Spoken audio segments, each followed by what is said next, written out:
Olá, nós vamos iniciar uma discussão sobre as propriedades do coração.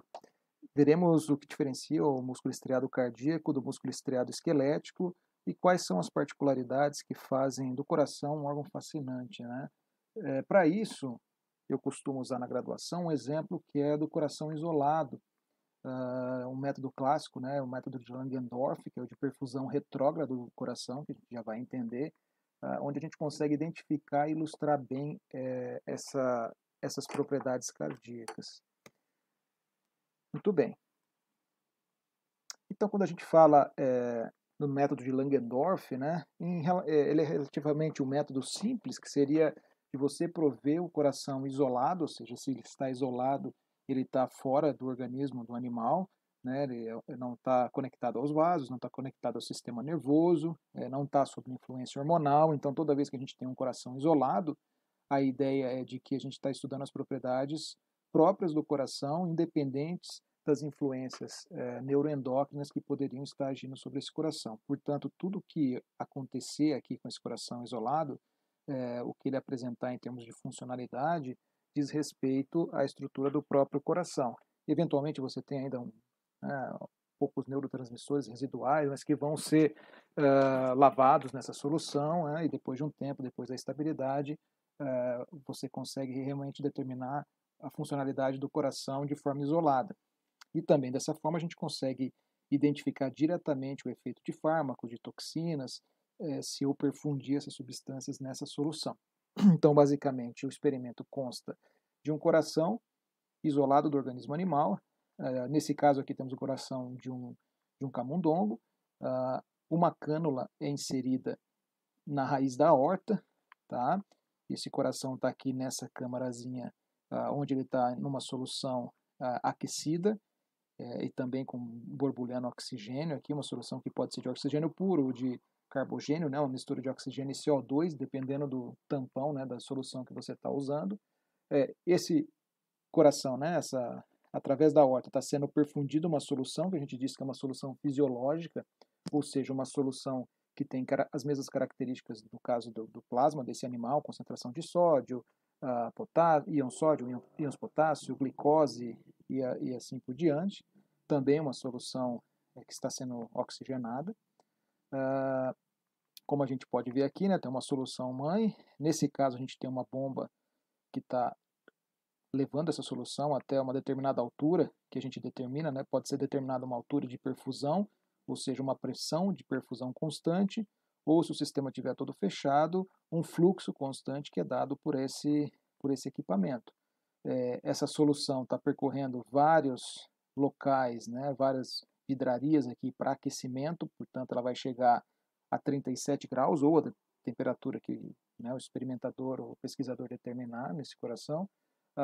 Também uma série de vidrarias aqui para prender eventuais bolhas e, obviamente, não causar uma embolia aí gasosa, né, nas coronárias, e assim você acabar por perder o teu experimento, certo? E como a gente consegue perfundir esse coração? O que seria essa perfusão?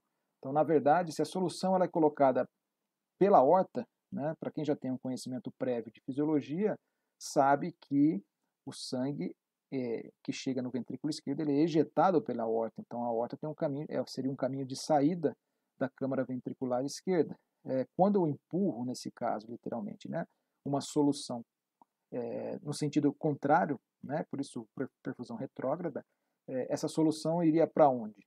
Essa solução não consegue voltar para o ventrículo esquerdo, uma vez que a gente tem a válvula aórtica, mas ela consegue perfundir coronárias, que estão logo ali, né, na saída da aorta do coração. Portanto, é uma maneira de eu fazer uma perfusão retrógrada, ou seja, nutrir esse coração fora do corpo do animal, para que ele consiga ainda ter uma sobrevida, né, o tecido, e aí a gente explore as propriedades mecânicas, elétricas desse tecido, tá certo? Então essa seria esse método de Langendorf, essa técnica desenvolvida por ele. Por isso eu disse relativamente simples, né? Então essa solução ela simula o que seria o nosso plasma, né?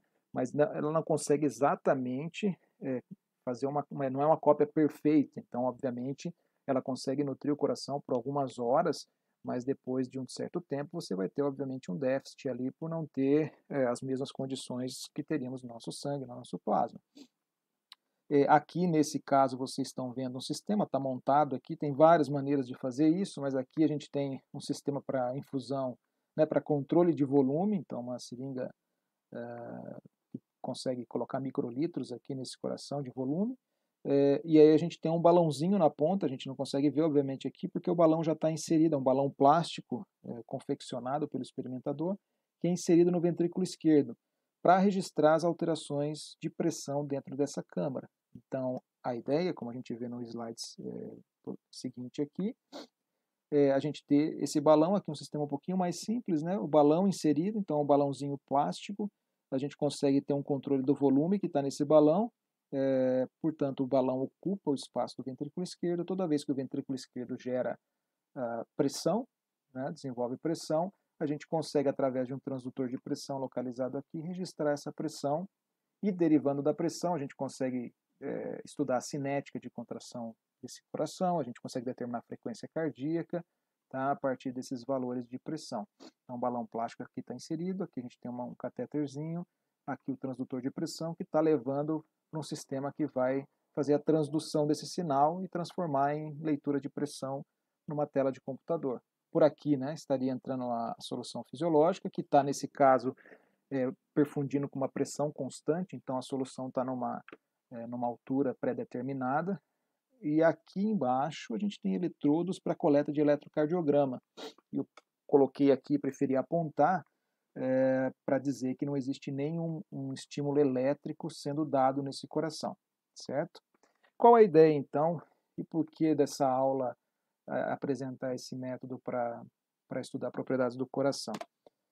Primeira coisa, né? Listando as propriedades, a gente pode começar por uma propriedade que vocês já estudaram em aulas passadas, que é de excitabilidade. Então, o músculo, né, o tecido muscular, seja ele esquelético, estriado ou cardíaco, e o músculo liso, é composto por células excitáveis, né? A excitabilidade seria justamente a capacidade destas células, desses tecidos, responderem a um determinado estímulo, e isso ocorre por meio de alterações de propriedades elétricas da membrana, né? Então, um tecido excitável ele é capaz de gerar ou propagar, né, e propagar sinais elétricos, tá certo? Na forma de potenciais de ação, como visto em outras aulas. Vocês sabem, obviamente, né, para essa aula, que vocês já tiveram aulas prévias, mas sabem que o coração funciona no nosso sistema cardiovascular como uma bomba, né, para gerar pressão e ejetar o volume de sangue através dos nossos vasos, tá? Para prover fluxo, certo? Então a gente sabe que o coração é composto de células excitáveis, né? Células musculares cardíacas. O que ocorreria então se a gente retirasse o coração desse animal e submetesse ele a essa perfusão retrógrada?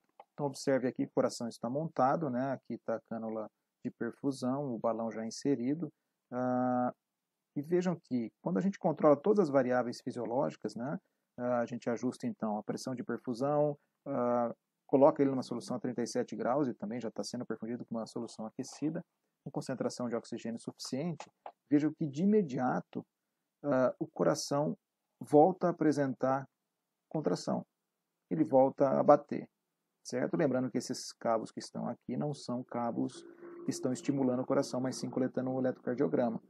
Então vejam que um coração fora do corpo, desnervado, né, e sem influência de nenhum hormônio ou substância controladora que está circulando no sangue, ele consegue se ativar, né, e ter contratividade mesmo fora do corpo do animal, desde que a gente consiga prover ele com uma solução, né, que simule aí o que a gente teria no plasma, nesse caso, né, de um coração de um rato. Então, o que a gente conclui aqui, e esse é um ponto interessante, né, para quem está começando ao estudo da fisiologia cardiovascular, é que o coração ele independe do sistema nervoso ou do sistema endócrino, né, para iniciar, né, o seu estímulo e a sua contração. Ele consegue fazer isso independente dos outros sistemas. Obviamente, a gente consegue concluir isso porque o coração está fora do corpo, né, o coração isolado, sem nenhum desses fatores, e mesmo assim apresenta essa funcionalidade, certo? Então, a esse aí essa propriedade de poder iniciar, né, gerar o estímulo para sua própria ativação, a gente denomina isso de automatismo ou automaticidade. Seria a capacidade de gerar o próprio estímulo excitatório e causar a sua contração. Tá? Então, o coração, ele funciona, o início da contração cardíaca, ele independe do sistema nervoso ou de hormônios para que isso aconteça. Obviamente, ele está sob controle regulatório, ele é regulado pelo sistema nervoso, regulado por hormônios, mas o início da sua contração, do seu funcionamento, independe desses sistemas. Tá? Ou seja, aquele coração é um coração desnervado, não tem nervos, não tem hormônio agindo sobre ele, aqueles cabos que estão ali estão coletando oxigênio, não estão excitando esse coração, não está passando uma corrente elétrica ali externa, portanto, o coração é capaz de fazer isso. E vocês já viram que para um músculo contrair, você precisa de um potencial de ação que percorra as membranas, né, e que causem a contração do tecido muscular. Ou seja, existe algum local, né, um foco no coração, onde esse potencial de ação esteja acontecendo, que ele esteja sendo gerado para que o músculo e o coração como um órgão contrai, certo? Então essa é uma propriedade do coração, e aqui se a gente pode extrapolar isso e pensar em várias situações, né? Mas essa é a razão, por exemplo, de você, né, do médico conseguir fazer um transplante cardíaco, ou seja, você consegue tirar o coração viável, né, de uma pessoa que tem ainda um sistema cardiovascular, um coração apto a funcionar, né? E ele é transferido para o peito de um indivíduo onde tem um coração que teve alguma falha, uma disfunção, uma insuficiência cardíaca. Uma vez que esse coração seja inserido, né, ele vai ser um coração desnervado, ele não vai ser religado toda a inervação sobre esse coração, mas mesmo assim ele consegue funcionar no peito de outra pessoa justamente porque ele independe do sistema nervoso para que isso aconteça, certo? Na sequência, então, nós observamos o mesmo coração, mas agora depois de vários minutos de iniciada aquela perfusão e o ajuste das variáveis fisiológicas. Então, no início, vocês observaram que a contração ela ainda não tinha um ritmo estável, mas agora, depois de alguns minutos, visivelmente, esse coração não está contraindo de maneira aleatória. Existe uma frequência de disparo, né, desses potenciais de ação e uma ativação cardíaca sincronizada, certo? Então, nós observamos que o ritmo não é aleatório no coração isolado. Essa seria uma outra propriedade cardíaca. Essa outra propriedade a gente chama de ritmicidade, tá? Que é essa regularidade da atividade excitatória de um local que gera esses potenciais de ação e que a gente chama do marcapasso natural do coração, e que a gente já vai ver numa ilustraçãozinha simples ali, que se trata do nó sinoatrial ou sinusal. Okay? Então, além de ser automático, né, ele apresenta um ritmo regular dessas atividades excitatórias. Aqui é interessante, né, a gente fazer um breve comentário, que se você tenha, né, o que a gente chama de frequência intrínseca do coração. A frequência intrínseca seria justamente a frequência de disparo desse foco excitatório, desse marcapasso natural. Então, se eu tomar, por exemplo, o coração de um rato, naquele caso, depende, obviamente, da temperatura, da solução de perfusão em questão. Mas, naquele caso, uma frequência cardíaca esperada seria próxima de 160, 170 batimentos por minuto. Tá? Enquanto no animal em repouso, essa frequência seria maior. Tá? No humano, a gente tem uma frequência basal, né, uma frequência de repouso que varia aí ao redor de 65 a 75 batimentos por minuto, né? Pode ser maior em alguns indivíduos, pode ser menor em outros que são treinados e tudo mais, mas ela está uma média aí entre 65 e 75 batimentos por minuto. Só que um coração isolado, a gente teria uma frequência um pouco maior, ao redor de 100 batimentos por minuto, tá?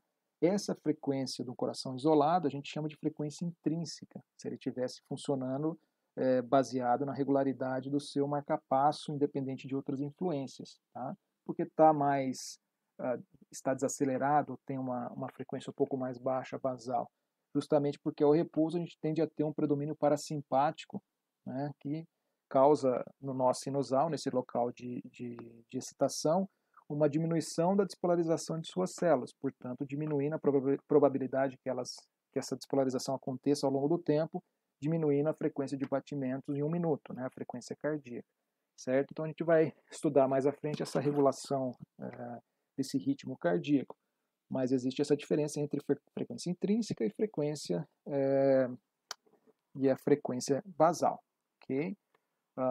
Muito bem, isso impacta situações clínicas, né? Por exemplo, esse mesmo indivíduo, se a gente considerar um paciente que foi transplantado, a tendência seria então de que ele tivesse uma frequência cardíaca de repouso, né, basal, mais próxima da intrínseca, portanto mais próxima do 100 do que dos 65, 75, né, porque ele não teria esse mecanismo parasimpático regulatório direto sobre o nó sinusal, tá? Então, são assim atividades que a gente pode fazer para ilustrar essas situações. Ok? O que a gente viria, então, só para ter uma ideia, né? Eu estou mostrando o coração, não mostrei o registro, mas aqui seria o exemplo de um registro. Então, a gente tem canais aqui fazendo a leitura de pressão. Então, cada pico desse é uma contração do ventrículo esquerdo, né? A gente está falando de ventrículo esquerdo aqui, porque o balão está posicionado lá. Então, aqui gerando próximo aí de 100 milímetros de mercúrio de pressão sistólica, a diastólica deve estar em torno de um pouquinho abaixo de 10 milímetros de mercúrio nesse momento.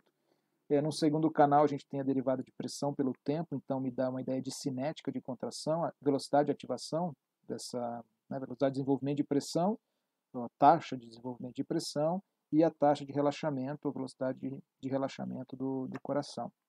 E aqui logo abaixo a gente tem o eletrocardiograma que está sendo coletado, tá? Esse canal está coletando frequência, esse canal está coletando o eletrocardiograma, né, ainda no início daquele experimento, e assim a gente consegue registrar essas pressões. Tudo bem. Outras propriedades, né, do coração seria o quê? Então, o coração apresenta automatismo, ele tem esse ritmo regular da sua atividade excitatória, e ele tem uma outra propriedade que se chama condutibilidade, em alguns locais condutividade, né, que é essa capacidade de propagar esse potencial elétrico, tá? Esse potencial de ação. Então, existem estruturas especializadas para conduzir esse sinal elétrico e existem propriedades do tecido que fazem com que esse sinal elétrico seja disperso ao longo do músculo de maneira efetiva, né? Sempre em condições normais, num sentido que faça com que a despolarização aconteça de átrios para ventrículos, passando por essas estruturas, e faz com que virtualmente todas as células do coração, as células musculares, elas recebam esse potencial de ação e sejam ativadas. Tá? Então, virtualmente, quando você tem uma despolarização no coração, se tudo estiver normal, as suas células vão contrair como uma massa única, como um sincício. A propriedade de condutibilidade, ela advém dessas estruturas especializadas, tá? Que são células musculares especializadas em conduzir esse potencial de ação, da mesma forma que são células musculares especializadas que vão gerar o automatismo, ou seja, vão gerar esse potencial de ação, tá? Por isso que a gente trabalha com o coração isolado também para deixar de lado essa ideia que o sistema nervoso é sempre aquele responsável por iniciar a contração, iniciar movimento, tá? Diferente do músculo esquelético, como a gente vai ver, onde a contração é neurogênica, ou seja, você tem que ter ativação de um neurônio para que a célula muscular responda, certo? E essas estruturas fazem com que esse sinal, esse potencial de ação, seja conduzido de maneira veloz, e quando chega no tecido, no miocárdio, você ainda tem junções entre uma célula e outra, uma membrana de uma célula e outra, que fazem com que essa dispersão do sinal elétrico seja bem efetiva, que são aquelas junções comunicantes, né, gap junctions, que fazem com que você tenha uma baixa resistência elétrica e você consiga espalhar esse sinal por todas as células. Tá? Existem várias ilustrações que vocês podem checar, tá? Mas uma maneira bem simples de ilustrar, né,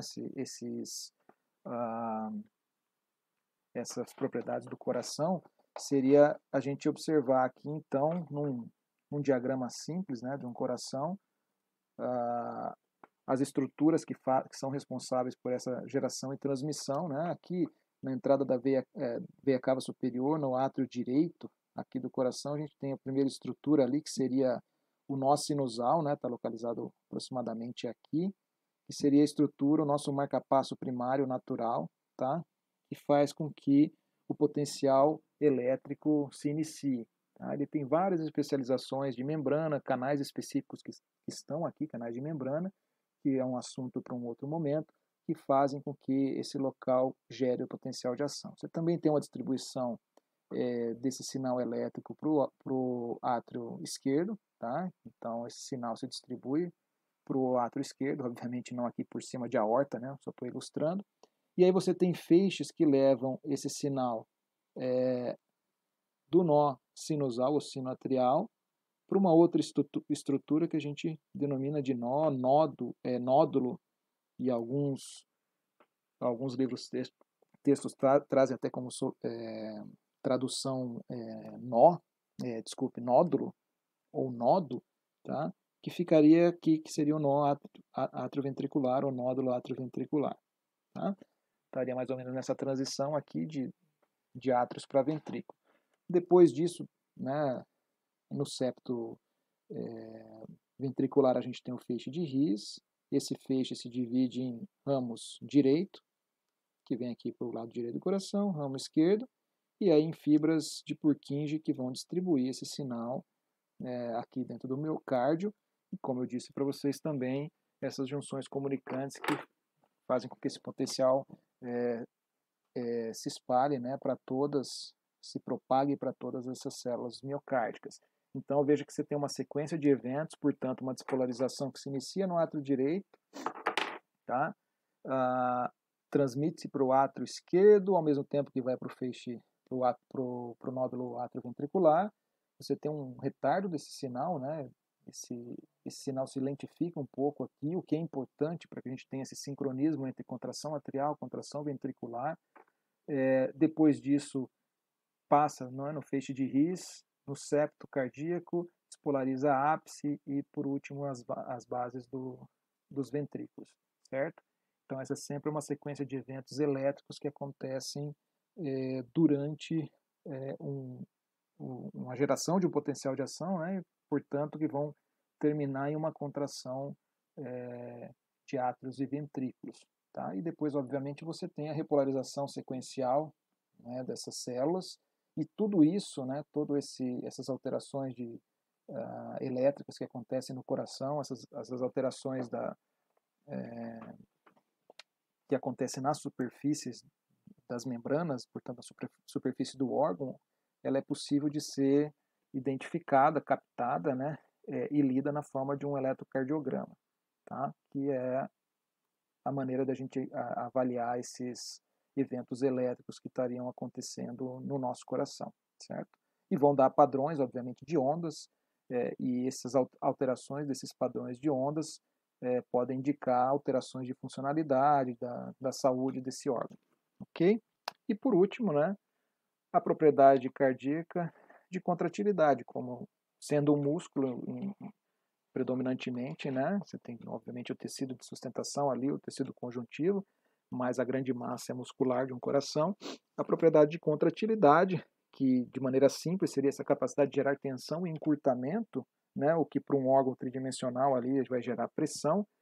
Mas quando a gente fala de contratilidade, pensando em uma análise mais profunda do mecanismo da mecânica cardíaca ou na clínica, também é definido, né, como tensão e cinética ou velocidade de encurtamento desenvolvido por essas células do miocárdio em uma dada pré e pós-carga, que a gente vai avaliar no futuro aí o que seriam essas duas variáveis aqui, certo? Então, isso é uma maneira didática de mostrar o que seriam as propriedades cardíacas, identificando elas, né, num experimento clássico da fisiologia, que é o experimento de coração isolado. E justamente esse método de análise consegue também fazer com que a gente entenda outras variáveis, né, mecanismos de regulação fisiológica, como o mecanismo de Frank-Starling, que também pode ser ilustrado por essa técnica, ok? Só lembrando aqui, né, que obviamente a gente não não manipulou o animal aqui para mostrar, mas todos os experimentos realizados foram realizados, né, segundo o que é preconizado pelo nosso Comitê de Ética no Uso de Animais e pela legislação vigente.